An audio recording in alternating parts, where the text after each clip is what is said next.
Hello, fellow Mech Warriors, and welcome to another solo episode of The Memory Core. My name is Dan, and I'm here with a hot take. Before we begin, let's set some rules. First, I'm not here to do a lore or stat dump. You can easily find that elsewhere. Second, these reviews are about the meta of the game from an outside of the universe perspective. There's a chance that fluff will come up, depending on how I feel, but this is about the game table and how to put those stats to work. Third, it's all about having fun. My goal is to inspire you to use designs that are normally overlooked. Quirky designs can be a lot of fun, and they force you to think outside of the box. This is something I've been doing for a while now, and it's really benefited my playstyle. So, with all of that out of the way, let's get to it.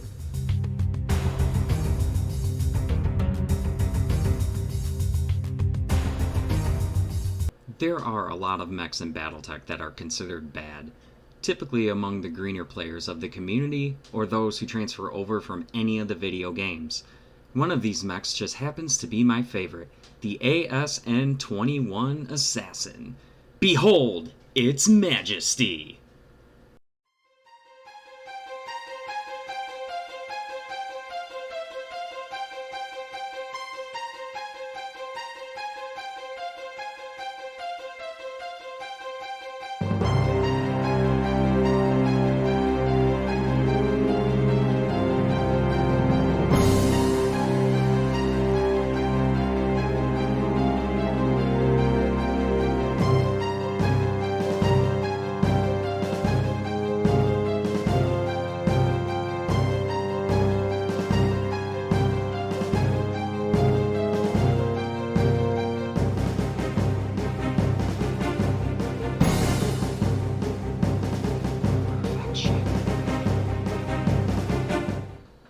There are a few key features of the Assassin you have to understand in order to use it correctly.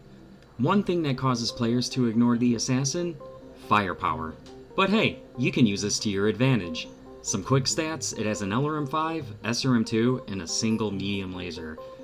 I know, it's quote-unquote bad and can't force a piloting skill roll, but believe it or not, it actually works very well for what it tries to accomplish. There are other variants in the era, like the 101 that drops jump jets for small lasers, but those are really for the Davians who can't use anything right unless it's an autocannon. It needs the jump jets. At its core, the Assassin is still a scout, a heavy scout at that. It may be 40 tons, but you have to play it like a fat wasp piloted by Muhammad Ali. Float like a butterfly and sting like a bee. Think of it like a weird Succession Wars version of triple strength Myanmar before the tech ever existed. 40 tons of mech can still hurt things with a well-placed kick or punch, so your weapons are better used more for harassment and a deterrent while you close in. Have you ever played against that one player that loves to camp his big mechs on hills, in water, or behind partial cover? Try jumping that assassin one level above in an adjacent hex and punt its damn head off. If you can't, don't be afraid to punch. A 1 in 6 chance to hit the head is nothing to sneeze at. Any hit to the cockpit has a chance to knock out a mech warrior. I've done it a lot. I've done it to Adam, and he really hates me for it. Mind you, he's not a camper, we just like frustrating each other.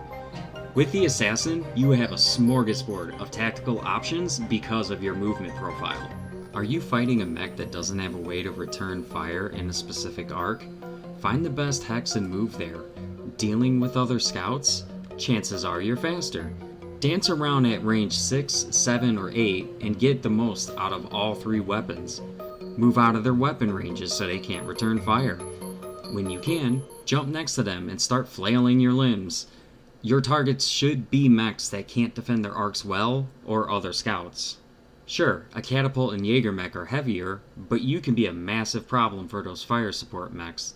They don't have lower arm or hand actuators that help them point their big guns at you. Even if they flip their arms, you have a high TMM and they have minimum ranges. Because the Assassin doesn't have any big weapons, chances are, like I said before, it's going to be ignored. There are other mechs on your team. Let them take the hits for you. So yeah, there's a theme here.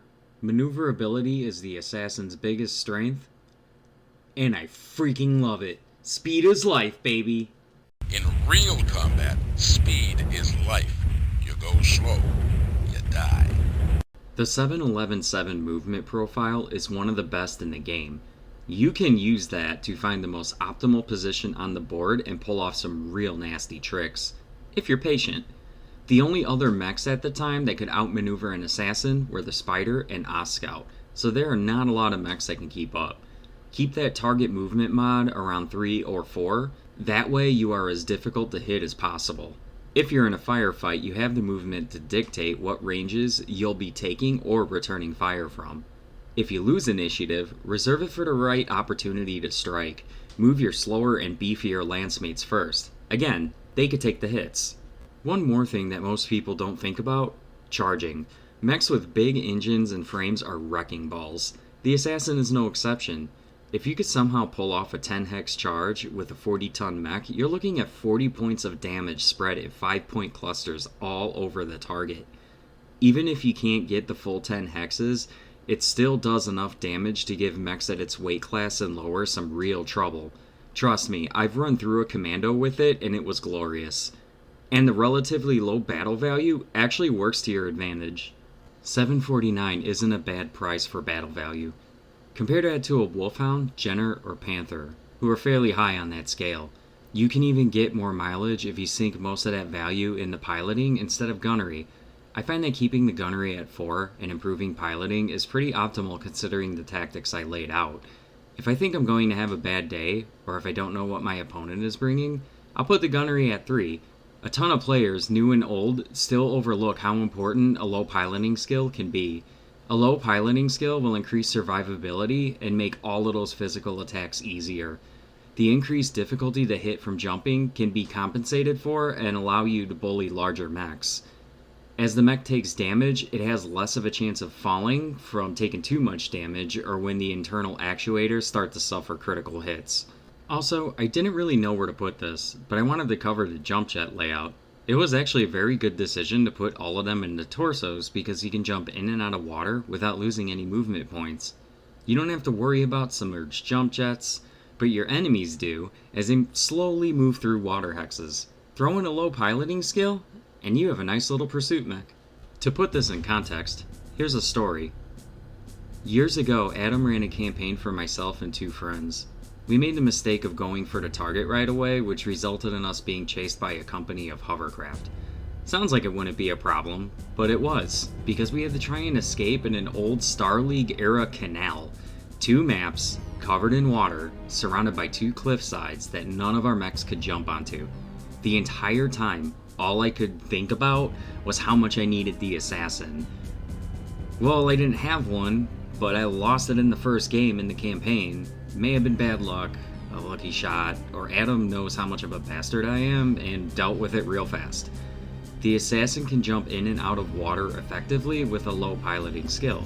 It could have covered the team by jumping behind hovercrafts and using infernos and physical attacks. The assassin might have saved the day because vehicles can be pretty brittle. If only I had my assassin. So, there you have it. The assassin, despite all of its flaws, can really pull its own weight. It just takes a little knowledge in how the game works so you don't lose it in the first few turns. And be realistic here, it isn't going to go toe-to-toe with many machines. You need to rely on that mobility, because if you do, your opponent is more reliant on that lucky shot than anything else. Unless they are using clan tech. Damn clanners. So try something new. Otherwise, how are you going to learn? Anyway, I hope you enjoyed the video. If you would like to see other mechs reviewed this way, let me know in the comment section. I have a few others I would like to defend in the near future. No, not you. Tuck already did it. Until next time, Mech Warriors, this is Dan, signing out.